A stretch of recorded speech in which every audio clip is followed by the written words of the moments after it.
Welcome to New York's number 2 sports show. The Rangers lose to the Florida Panthers by a final score of 3-2, and they are on the brink of elimination. The Rangers are now down 3-2, headed back to Florida for Game 6. I feel like we've seen this before, and, it's more relevant speaking about recent Ranger history than, taking it back, back to 94. Like, that's not as relevant. The fact that they lost to the Devils in Game 5 and came back in 6 and 7, it's a great story, and you want to cling on to a lot of the similarities from 30 years ago. But this just makes me think a lot about 2022 against the Lightning.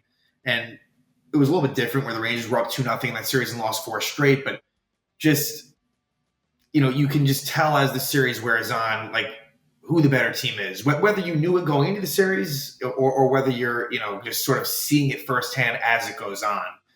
And look, can the Rangers find a way and win Game 6? Absolutely. They can do that. They could even get dominated and find a way to win. Like, what played out here isn't all that surprising. Where the Rangers, they played a better game here than they did in Game 4, than they did in Game 3. It was a bit of a back and forth game, but the Panthers were the better team as it was going on. And that's been a thing. And the Rangers were such a good third period team all year. And that's just not – certainly tonight that wasn't the case, and it really just hasn't been in this series. And again, whether that shows up on the scoreboard or not, just the general play, Florida just kind of is wearing the Rangers out. And to me, I look at this Panther roster, and it's more playoff tested, and it just has players that are capable of doing more come playoff time. The biggest issue with the Rangers, and look, and there's a lot of them, it is just, again, like the core of this team, I just don't think necessarily has what it takes to go the distance. And let's just see. I don't want to get too far into it as far as like future ramifications. I want to try to keep it within the context of where we are in the series and not jump too far ahead. But, look, like Chris Kreider scores a big shorthanded goal. And Mika Zibanejad gets an assist on that. They also both got assists on a goal at the end of the game where they were down 3-1 at that point. It was after the Panthers had an empty net goal. So, it's on the score sheet, and look, like they were better, but ultimately, like you need so much more from Zibanejad and Panarin. While there were some opportunities there, like he hasn't scored a goal since that overtime winner in Game 3 against the Hurricanes. This is someone who scored 49 goals in the regular season, and what is it now? It is 8 straight games with no goals. For Mika Zibanejad, it's 10. I mean, that's not going to get it done. And that doesn't even take into account that, look, like the defenseman as a whole, it's not great. Fox is doing the best he can. Clearly he's hurt, and that sucks. But, hey, like these things do happen. But it is, you can wallow in it if you want. But, he's not himself, but he's doing the best that he can. It's just, luckily, they came to their senses and did the right thing and went back to Miller Schneider. And thus it was Gustafsson with Trouba. But even that's better than the alternative, but it's not great. And it's just a shame that Zach Jones just isn't going to see the light of day. Like, look, I think that next year they're going to give him a chance. I think what happens next year is likely he'll take the spot of Erik Gustafsson. And as far as Gustafsson goes, I thought he had a really rough game. And look, and a couple of things. Him playing with Trouba, it's no surprise that, because Gustafsson, what ends up happening is Gustafsson ends up playing more minutes when he's with Trouba because they don't treat them like a typical third pair. That's the problem. Gustafsson ended up playing. Now, I know they were trailing for a bit. Gustafsson played 20 minutes and 34 seconds. That's crazy. I did not realize. Lindgren only played 13:41. That is interesting here. Would not have thought that, but that's here nor there. I guess that had a lot to do with the fact that once the Rangers were trailing, they went straight Gustafsson Fox probably in the last 10 minutes or so is what I'd guess. But the point is that Trouba's ice time is less than it had been. And I think in part also that might have been a little bit because they were trailing. But Gustafsson ends up taking a tough penalty where you commend him for being a good teammate, But what was going to happen was it was going to be the Rangers were at this point were up 1-0. And it was going to be a 5-on-3 power play as they called Nico Mikkola for goalie interference. But Gustafsson ends up being called for roughing Mikkola. And as soon as I saw him go in, I'm thinking they're going to call this because they don't, the refs, you can tell in the playoffs, they don't like to have these 5-on-3 power plays, but it was going to happen. And that's a big moment. The Rangers were going to have like about 1:20 of a 5-on-3. Now, look, maybe they won't score on it, but that's a great opportunity. That's a huge opportunity to go up 2. And so that's a really, really big penalty by Erik Gustafsson. I'm kind of going all over the place here. But, yeah, as far as the lineup was concerned, Philip Hedl came back in for Blake Wheeler, which is what I would have preferred. But, again, you're dealing with just a lot of – I'm going to say you're dealing with a lot of crap. Like, Hedl is not himself. And he only played 10 minutes and 34 seconds. Like, he started out with Kreider Zibanejad, which I disagree with that. Because it doesn't help that line enough by having him out there, and it kills the third line.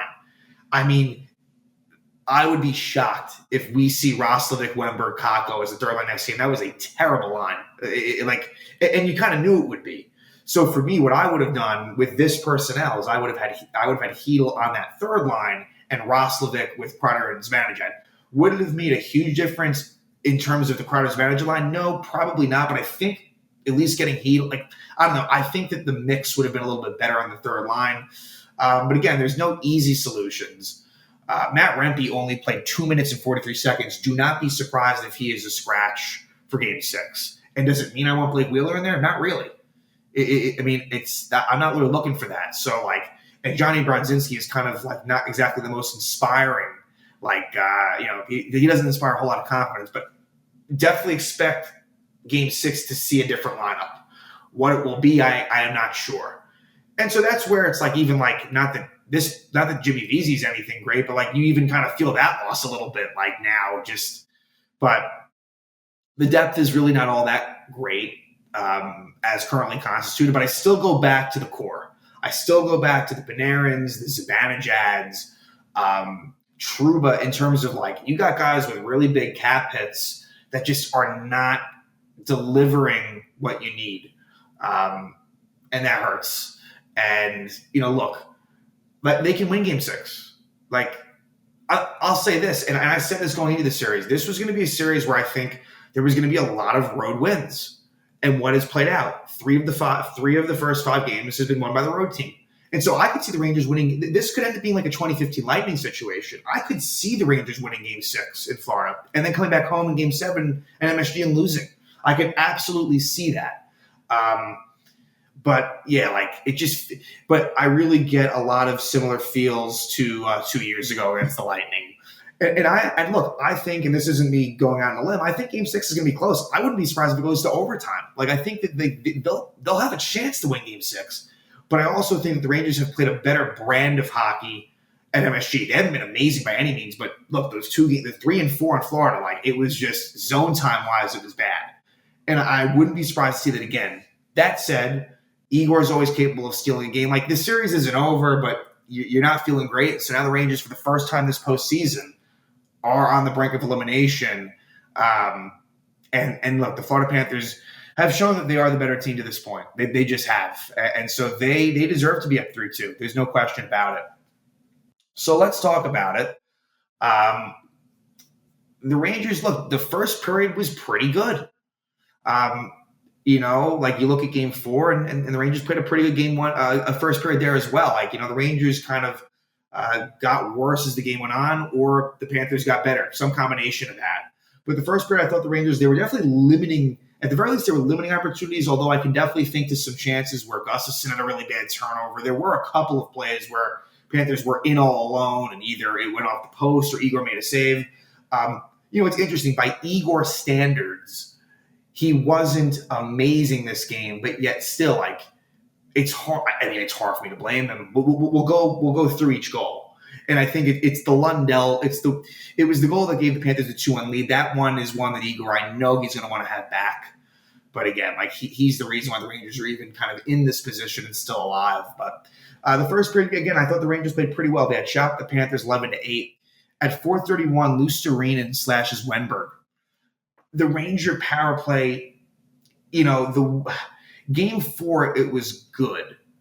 But besides that, as a whole, this power play isn't getting it done. And again, that goes back to the top players not getting it done. And so the power play, there was some decent zone time.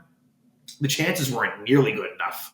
Just not getting it done. And the Rangers, they need that power play to get going. And that's going to be a key to the Rangers having any chance of coming back in the series, is they are going to need to convert on their power play opportunities. There's just no way around it.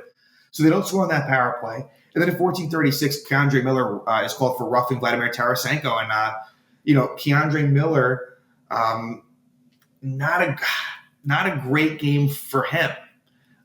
Better than he was without Trouba. But Keandre, it's very frustrating where the inconsistencies continue. We are in year 4.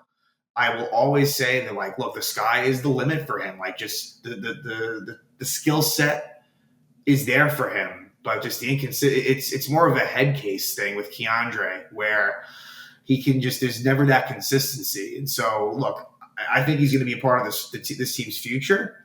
But you wish that he would assert himself more as a definite linchpin, as a part of this defensive corps. But Keandre, on an offensive zone rush chance, he's kind of going to the net, and they could have called cross check, but it was a high hit to Tarasenko. And the Rangers go on the penalty kill, but they kill it off. And the Ranger PK, and we know they've had their struggles this series. A very good job by the penalty kill, and I'll still say that is one of the strong suits of this team. So end of 1, no score. We go to the second period, and Keandre Miller takes another penalty. He's called for tripping Carter Verhaeghe 42 seconds into the second, and that is where the Rangers score a shorthanded goal at 2:04 of the second period. Chris Kreider scores his 8th goal of the playoffs, assisted by Mika Zibanejad. So we knew that those two needed to contribute, and they did.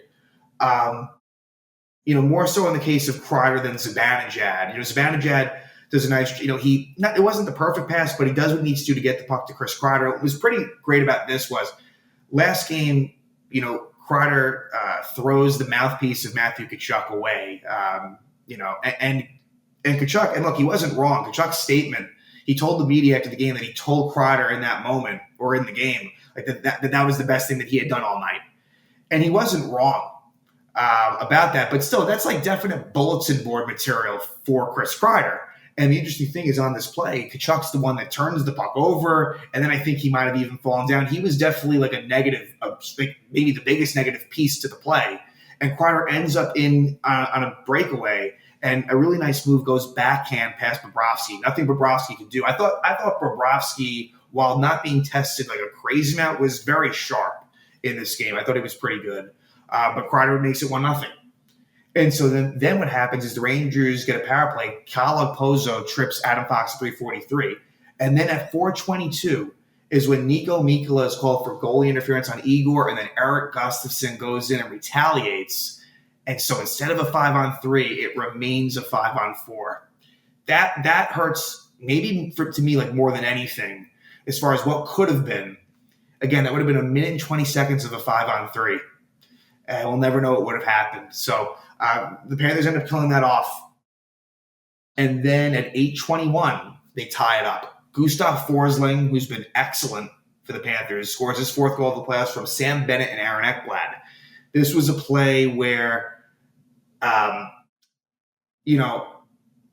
much as we like and it's the best line by far. The Trocheck, Panarin, Lafreniere line is by far the line that gives you the most, offensive opportunities, goal scoring chances for sure. But there is some, and I've talked about it, there is definitely some defensive liability stuff going on with that line. And what ends up happening, it ends up kind of being a bit of a 4-on-3 for the Panthers. Panarin and Trocheck are kind of caught back. And Lafreniere was kind of out of position. But I'm not sure where full blame goes to, because you also had Lindgren and Fox. And maybe Fox could have done something to prevent it, but Sam Bennett makes a really nice pass to what ends up being an all-alone Gustav Forsling going in basically on a bit of a breakaway. And he ends up scoring on a backhand goal. And Igor got a piece of it, but not enough. There's a piece, I wouldn't call it a bad goal by Igor, but knowing his standards, again, maybe that's one where he wants to have, but that one I'm not going to make a big deal But yeah, not like defensively. The Rangers just out of position, and I think maybe just some bad communication as well. Like you cannot let him go on all alone like that. And so now all of a sudden it's 1-1, and the wind is kind of taken out of their sails at that point because the crowd was into it, and now it's 1-1. Then at 9:04, Jacob Trouba is called for holding the stick of Anton Lundell. You're always good for a Jacob Trouba penalty, but the Rangers do kill it off.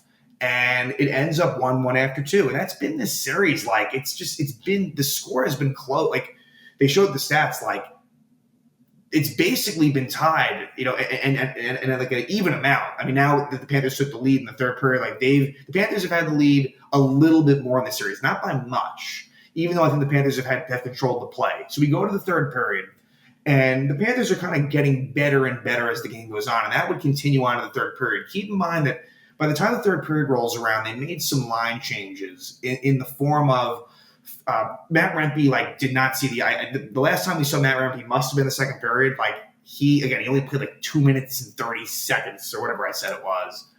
And so Hedl ends up moving down with Cooley and Goodrow.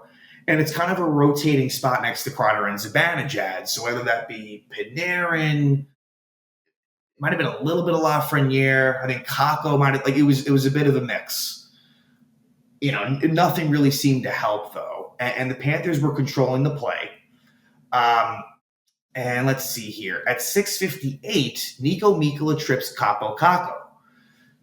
And see, that's where you have an opportunity on the power play to take the lead, and they don't get it done. And again, for me, the chances were not nearly good enough. The zone time was pretty good, but just the Panthers kind of had them where they wanted to. And so that you can't have that. The power play needs to do better than it's been. I'm sorry.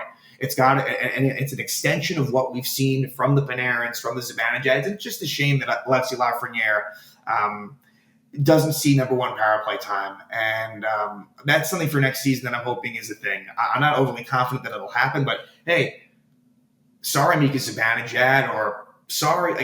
He's kind of the one that comes to mind that would lose the time. But Lafreniere has got to be on that number one unit. It would make it better. Just would.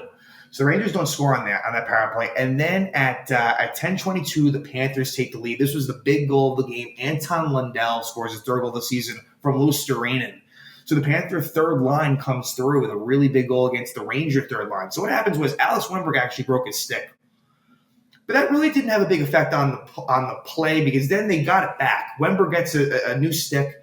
They go down. And the Rangers actually had an offensive opportunity, and the puck kind of hops over the stick of Kakko. And look, with Kakko, it's hard to continue to defend him. It's just look, I definitely think there's a world where he may not be back next year. As much as I think that, for what he, if you take his draft status aside, you can make the argument that he's a productive player, with a relatively low cap hit. But it really is frustrating that, again, there's just no speed to his game. He's very limited in what he does offensively. And quite honestly, even his defensive game, I find, has not been quite as sharp as it can be. So the Panthers go the other way on a 3-on-2, and a nice job by Vladimir Tarasenko of kind of going to the net. And wasn't sure if it went off him. I don't think it did. Anton Lundell takes a wrist shot, and it goes off of Igor and in. And Igor, I think, would have wanted to have it back. Braden Schneider it was Miller and Schneider that were on defensively. Schneider kind of goes down on one knee. Lundell takes a shot and it goes in. But look, the Panthers, again, they had been the better team. And the Rangers, had a little bit, I guess, of a chance on the play before. Panthers go down and score, make it 2-1. And then from there, Rangers, there were some opportunities, not a whole lot. Eventually they pull the goalie. And it's always a thing where you can make the case that the Rangers did pull the goalie a little bit too soon. You kind of knew they would. There was about 2.5 minutes left on an offensive zone draw, and they pulled the goalie. And look, if you want to say they shouldn't have, I don't blame you. I don't. But in this day and age, this is what we see all the time. And eventually, Sam Bennett scores an empty net goal, his fifth goal of the playoffs, unassisted at 18:08. What was frustrating here was Mika Zibanejad was trying to draw a penalty where there wasn't, where he kind of flips his head back, looking for a call. And he kind of and by doing that, he lets Bennett kind of get space and go into the zone. It's Mika, you got to just keep on playing. You can't look for the call. It's way too big of a spot. It's a one-goal game. So Bennett gets that goal to make it 3-1. And then what do you know? Rangers actually score with the goalie pulled to cut it from 3-1 to 3-2. Lafreniere scores his 8th goal of the playoffs from Zibanejad and Kreider at 19:10. So Zibanejad actually breaks his stick. He goes to the bench. Roslovic gives him one, comes right back, and he is able to set up Lafreniere in front to make it 3-2. So just to add a little insult to injury, they cut it to 1. But then with 50 seconds, so there hadn't actually been a decent amount of time left, 50 seconds left, they got nothing going. They took an icing, and then they dumped it down, and Mikkola kind of held it, and it was along the boards for what felt like 10 to 15 seconds, and they couldn't dig it out, and the Panthers win 3-2. So this was a really pivotal game. I really felt, the way I felt like it was, if the Rangers won this game, they, of course, had a legitimate chance to win this series with this. Like, I felt like it was more important, and it's important for both teams. I felt like for the Rangers, it was more paramount to win this one. And it really feels a bit like 2022 against the Lightning, even though there's a lot of differences in many ways as far as like expectations. And even like that one was a 2-0 series. There are, believe me, there's differences, but there's a lot of similarities as well. And it just kind of felt like as time went on, it was clear that the Lightning were imposing their will on the Rangers, and that's what's happening here. But the Rangers have also shown, even though it didn't happen in that Lightning series, this group has shown the ability when their backs are up against the wall to get to, they have, been able to fend off elimination. Last year against the Devils, like they were down 3-2 and they did win game 6. I don't mean to give them credit because that was an embarrassing series by the end of it, but to be fair, they did win game 6 against the Devils and then of course lost in game 7. In 2022, they won 5 games when facing elimination, 3 versus the Penguins and 2 versus the Canes. And like that was a lot of this group. So what I'm saying is, like, I think they're going to give it their all. I just think the Panthers are simply better than the Rangers. That all said, I don't love the Rangers' chances of winning the series, but that said, like, I could see them winning game 6 and not even playing that well and still winning. Like, again, I had this weird suspicion that they might win game 6 and lose game 7. I don't know. But they need a lot more from the top guys. I just don't know if it's going to come. I think their best chance, I think Panarin, Zibanejad, I think their best chance of really making an impact would be on the power play. Like, that's where it's got to, like, especially in the case of, like, well, it's really both of them, but Panarin, it's like, I think that's where it's got to come from. But I'm just not confident that the time and space is going to be there. They're not going to go to the areas of the ice that they need to go to. They have to do it. Like, they have to try to go to the middle of the ice. And until they do that, like, it's just not going to work out. So, Rangers now face elimination for the first time in the playoffs, down 3-2, headed back to Florida. We'll see what the Rangers can do. Backs are against the wall. If they lose, season's over. So hopefully they can give it their best effort. But, Panthers go to Madison Square Garden, and they get the win. And the Panthers take a 3-2 series lead. We'll see what Game 6 holds.